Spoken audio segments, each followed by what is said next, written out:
don't think about that. I need to be in the perfect home right now.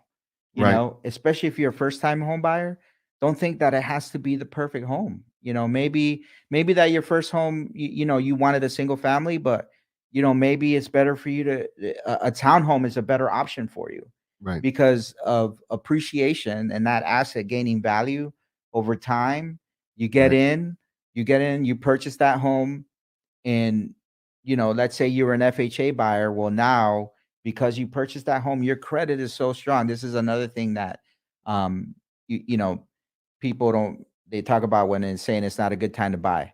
Well, let me tell you, the minute you buy and close on a home, your credit score just went through the roof. Right. And Paul Fitz, if he's tuning in, he can tell you about what happens to your score once you become a homeowner, Right. you know, because somebody lent you money, in the tunes to hundreds of thousands of dollars. You are very credit worthy. So what that means, if you're not in your perfect home right now, well, between your credit and that appreciation on that home, in a few years, you will be able to purchase that perfect home that you Mm. want, for you and your family. So, you know, it if it's not the perfect home, I wouldn't, don't stress about it and get something that works for you right now, Right. with the intention that you'll be able to leapfrog into that perfect Yeah. home in Yeah. a No. few Yeah. years.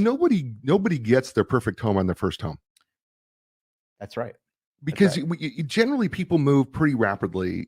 For every Yeah. 4.25, 4.5 years, right? Anyway, and this is not, and you talked about earlier about home ownership is really one of the fastest way to build wealth. And so it's not necessarily a permanent thing for most people. It generally isn't, because they're generally going to move into their next home. So find a home that works for what Hmm. your needs are now, right? And then Correct. when the time comes down the road, right, then go ahead and make that Yeah. change. Correct. Correct. And it'll get you out of the rental game, right? Right. I don't know about you, Jay, but I've never met a homeowner that says, "Hey, man, I'd rather be a renter."